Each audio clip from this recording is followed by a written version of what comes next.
Hello and welcome to the day 3 of our 7-day fruit fasting. I'm reaching you from my home here in Nigeria, and I don't know where you are, different parts of the world.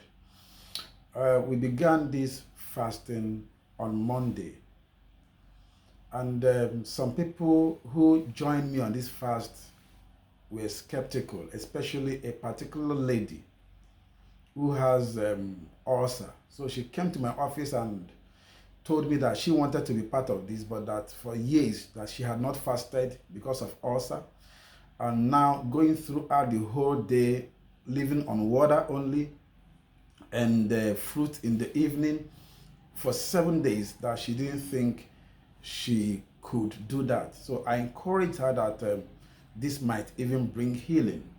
And this is the third day. As of this morning, she called me. She was sounding so strong.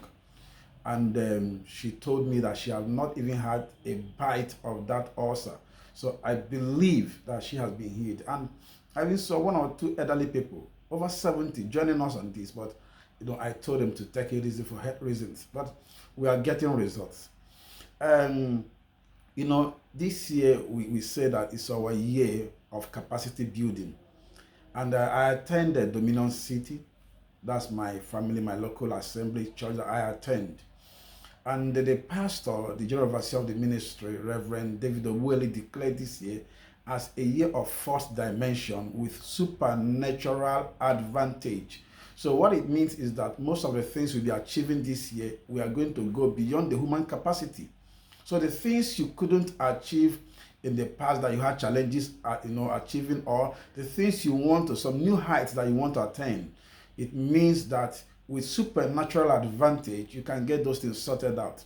And my family and I, or my wife and I, that's my family now, we decided to embark on 7 days fruit fast. And a couple of people joined us. So we formed a small group, about 17 people in that group, and it's been awesome. So I do this video every day to send to them, to encourage them on why they have to continue. Now, so today we're going to be looking at the health advantage, the health benefit of this kind of fasting. Genesis is the book of creation, especially Genesis chapter 1.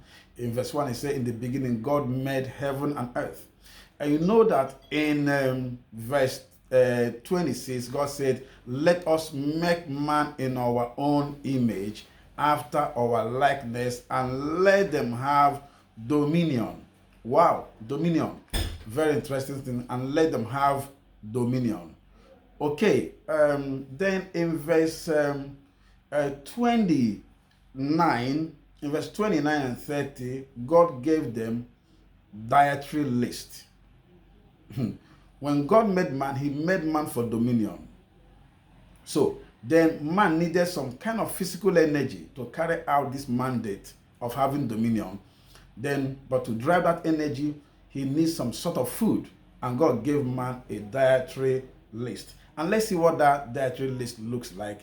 In Genesis chapter 1, verse 29 and 30, I read from the Message translation. It says, then God said, I have given you every sort of seed-bearing plant on earth, and every kind of fruit-bearing tree, giving them to you for food. You see, what God gave to man is strictly fruit and plant. Why? Fruits and vegetable, they are packed with minerals and vitamins. And these are the essential things our body needs for living, for sustenance. And that's what God gave to man. God didn't give man processed food, which is 80 to 90% of our current meal. That's why the life expectancy keeps getting shortening and shortening. Right now in Africa, I think it's about 70 or even less. Many kind of diseases, heart diseases, kidney disease, they're different, just name them. They are countless. The pharmaceutical industry is one of the richest industry. Now, let me tell you, the pharmaceutical industry is richer than the than the petrochemical industry. Yes. In fact, the pharmaceutical industry is richer even than the telecommunication industry. Is the richest industry right now in the world because of health issues. People sell their houses to, to, to cure diseases. People sell their automobile to cure diseases. People go to any length to get healthy the moment they are sick. So the majority of the food we eat today is majorly dairy food, meat, processed food. Rarely do we adopt plants and fruit as our major source of energy. We eat them as supplements, as addition to major food. Whereas these were the major food God gave to man. So in Genesis chapter 1, verse 29 and 30, God said, I'm giving you seed and fruit for your food.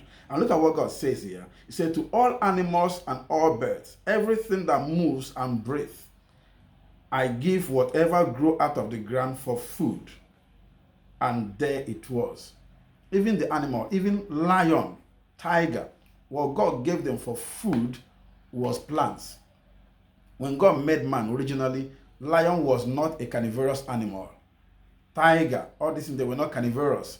They were herbivorous animals. They fed on herbs. It was the fall of man that made lion began to eat man. That's why in the New Jerusalem, when the new earth will emerge, lion will play with kids. Lion will play with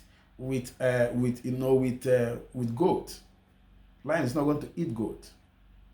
It was the fall of man that made lion to become carnivorous. That was not God's original intention. And let's see the effect of eating this. In Genesis chapter 5, from verse 3 to 5, look at what the Bible says here.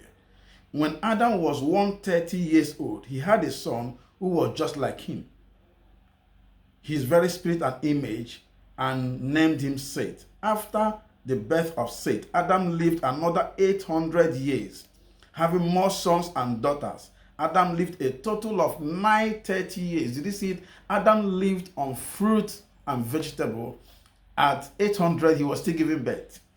He lived to 930 years before he died. Then again, in Genesis chapter 5, verses 8, when Seth was 105 years old, he had Enosh. After Seth had Enosh, he lived another 807 years, having more sons and daughters. Seth lived a total of 912 years and he died. Not a coincidence. At still 807, Seth was still having children. Seth began to have children at the age of 105. That was when he started having children. Does that interest you? Okay, now let's go again in Genesis chapter 5, 9 to 32. When Enosh was 90 years old, he had Canaan. That's how many? 90 years old. He had Canaan. After he had Canaan, he lived another 815 years, having more sons and daughters. Enosh lived a total of 905. Did you see that? Many of them living 900 years. And he died. When Canaan was 70 years old, he had Mahalalel. After he had Mahalalel, he lived another 840 years, having more sons and daughters. Canaan lived a total of 910 years. Then he died. So if you read and go, just keep going down, you're going to see that even Enoch lived, Enoch lived 800 years, having more sons and daughters. And you just scroll down and down and down the whole of Genesis chapter 5. Then the last of them was Noah. Now look at it. And the Bible says, when Noah was 500 years old, he had Shem, Ham, and Japheth. Noah was the last to have this privilege. At 500, he had his children. Noah lived a very good old age before he also died. But now look at what happened in Genesis chapter 6 from verse 1. When the human race began to increase with more and more daughters being born, the sons of God noticed that the daughters of men were beautiful. They look so they look them over and pick out wives for themselves. Then God said, I'm not going to breathe life into men and women endlessly. Eventually they are going to die.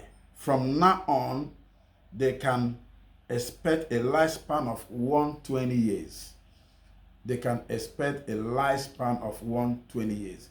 Now, it was in this time that God now, in the time of Noah, that God permitted man to start eating animal as part of his food. The lifespan has already been shortened to 120 years. Noah was the last to live over 500 years. He was the last. From that time on, the lifespan of mankind was shortened to 120 years, and God gave permission that man can go on and start living, live on meat and dairy diet and dairy diet. We can live this 120 that God has given to us in good health. This 120, we can live it in good health if we check what we eat. Now, if we can make this kind of fasting a lifestyle once every quarter throughout your lifetime, you just bring out a week to build your health and your spirituality. You won't regret such action. So don't see this as, something that is impossible. See it as an advantage. Most importantly, a supernatural advantage. You won't regret this activity. You will be bubbling in sound health, you'll be bubbling with sound mind, and you'll be bubbling with sound spirituality, spiritual life. Jesus Christ said this kind does not go out without prayer and fasting. With this kind of fasting, you will have a supernatural advantage.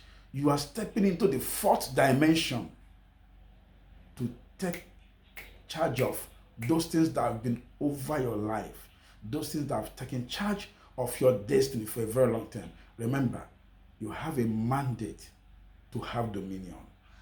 You're on earth to dominate. If food cannot dominate you, nothing else can dominate you.